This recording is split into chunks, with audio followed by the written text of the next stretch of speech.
Baiklah, saya Rosmawati Sitorus NPM 1909 10152 kelas 4 semester 5. Di sini saya akan mempresentasikan hasil proposal penelitian saya mata kuliah Metodologi Pendidikan dengan dosen pengampu Ibu Sinta Dameria Simanjuntak. Adapun judul proposal penelitian saya adalah penerapan metode demonstrasi dalam peningkatan hasil belajar IPA pada konsep sistem gerak pada tumbuhan kelas 4 SD Negeri 16 Pangkatan. Bab 1 Pendahuluan. A. Latar belakang.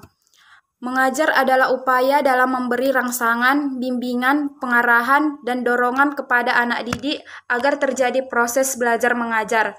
Bahan pelajaran hanya merupakan perangsang. Demikian juga tindakan pendidik atau guru hanya merupakan tindakan memberi dorongan.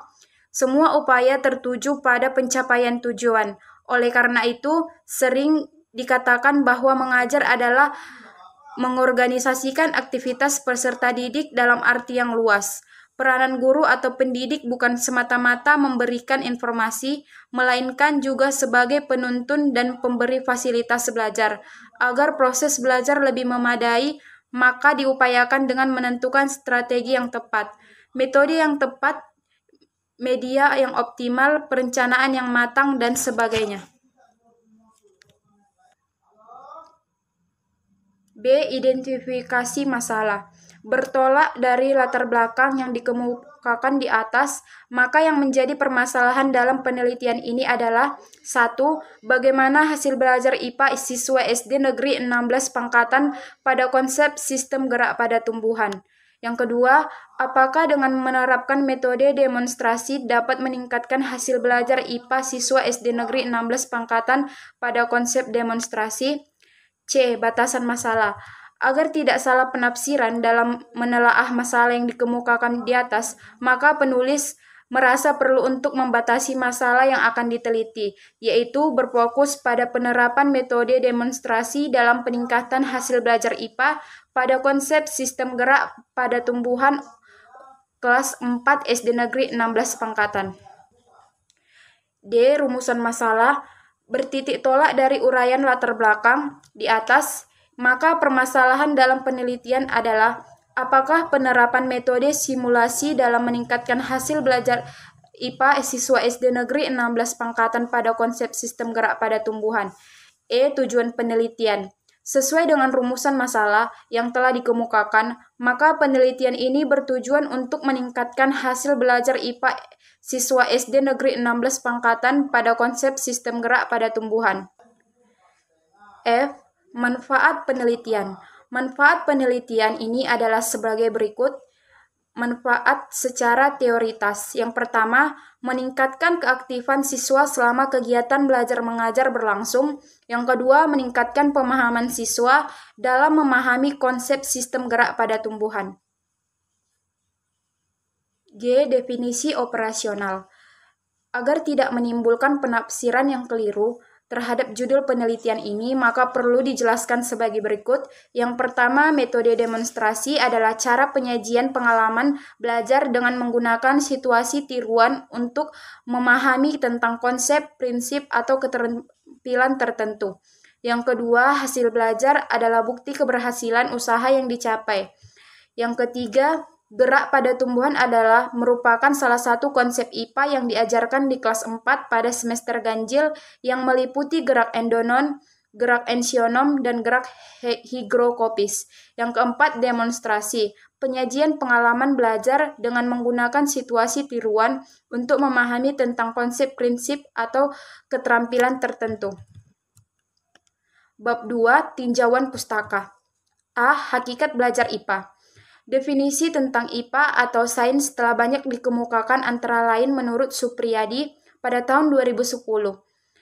Para ilmuwan sepakat bahwa IPA adalah suatu bentuk metode yang berpangkal pada pembuktian hipotesa. Sebagian filosof menyatakan bahwa pada hakikatnya IPA adalah jalan untuk mendapatkan kebenaran dari apa yang telah kita ketahui. Dalam Pusat Kurikulum 2006, IPA berkaitan dengan cara mencari tahu tentang alam secara sistematis, sehingga IPA bukan hanya penguasaan kumpulan pengetahuan yang berupa fakta-fakta, konsep-konsep, atau prinsip-prinsip saja, tetapi juga merupakan suatu proses penemuan. B. Pengertian belajar. Pengertian belajar. Belajar adalah suatu aktivitas yang dilakukan seseorang dengan sengaja dalam keadaan sadar untuk memperoleh suatu konsep pemahaman atau pengetahuan baru, sehingga memungkinkan seseorang terjadinya perubahan perilaku yang relatif tetap baik dalam berpikir, merasa, maupun dalam bertindak. B. Ciri khas perilaku belajar yaitu yang pertama, perubahan intensional, yang kedua perubahan positif dan aktif, yang ketiga perubahan efektif dan fungsional. C. Prinsip-prinsip belajar. Prinsip belajar dapat disusun oleh calon guru atau pembimbing dengan prinsip yang dapat dilaksanakan dalam situasi dan kondisi yang berbeda oleh setiap siswa secara individu.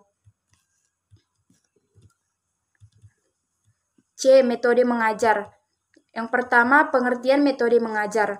Metode mengajar adalah suatu pengetahuan tentang cara mengajar yang dipergunakan oleh seorang guru atau instruktur. Pengertian lain adalah teknik penyajian yang dikuasai guru untuk mengajar atau menyajikan bahan pelajaran kepada siswa di kelas, baik secara individu maupun kelompok. D. Demonstrasi. Metode demonstrasi. Yang pertama, pengertian metode demonstrasi. Metode demonstrasi adalah metode penyajian pelajaran dengan meragakan dan menunjukkan kepada siswa tentang suatu proses, situasi, atau benda tertentu, baik sebenarnya atau hanya sekedar tiruan. Yang kedua, langkah-langkah penggunaan metode demonstrasi. Adapun langkah-langkah dalam penggunaan metode demonstrasi antara lain: A. Mulailah demonstrasi dengan kegiatan-kegiatan yang merangsang peserta didik untuk berpikir. Misalnya melalui pertanyaan-pertanyaan yang mengandung teka-teki sehingga mendorong peserta didik untuk tertarik, memperhatikan demonstrasi. Yang B. Ciptakan suasana yang menyejukkan dengan menghindari suasana yang menegangkan.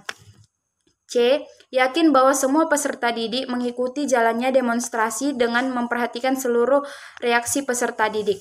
Yang D. Berikan kesempatan pada peserta didik untuk secara aktif memikirkan lebih lanjut sesuai dengan apa yang dilihat dari proses demonstrasi itu. Adapun kelebihan metode demonstrasi, yaitu yang pertama, dapat membuat pengajaran menjadi lebih jelas dan konkret sehingga menghindari verbalisme atau pemahaman secara kata-kata atau kalimat. Yang kedua, siswa lebih mudah memahami apa yang dipelajari. Yang ketiga, proses pengajaran lebih menarik. Yang keempat, siswa dirangsang untuk aktif mengamati, menyesuaikan antara teori dengan kenyataan, dan mencoba melakukannya sendiri.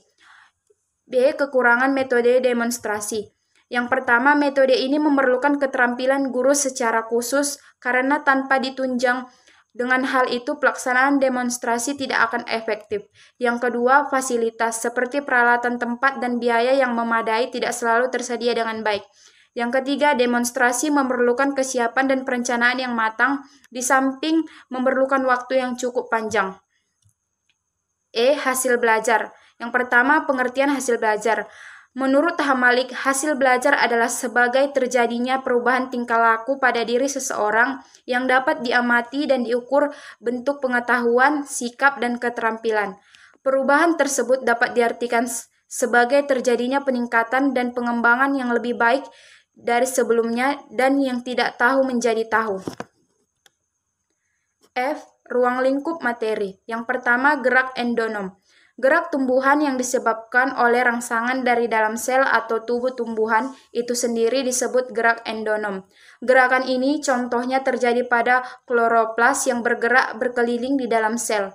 Gerakan tersebut muncul akibat pergerakan sitoplasma di dalam sel. Yang kedua, gerak higroskopis. Gerak bagian tubuh tumbuhan yang timbul akibat perubahan kadar air disebut gerak higroskopis. Yang ketiga, gerak esionom. Ujung batang putri malu tumbuh menjadi menjauh dari tanah merupakan contoh gerak esionom. Gerak esionom adalah gerak tumbuhan yang disebabkan oleh adanya rangsangan dari luar tubuh tumbuhan. G. Hipotesis tindakan. Hipotesis tindakan adalah dugaan sementara mengenai keberhasilan tindakan untuk mengubah atau mengatasi masalah yang diangkat dalam penelitian. Perumusan hipotesis penelitian merupakan langkah lanjutan setelah peneliti mengemukakan landasan teori dan kerangka berpikir. Bab 3. Metode penelitian. A. Tipe penelitian.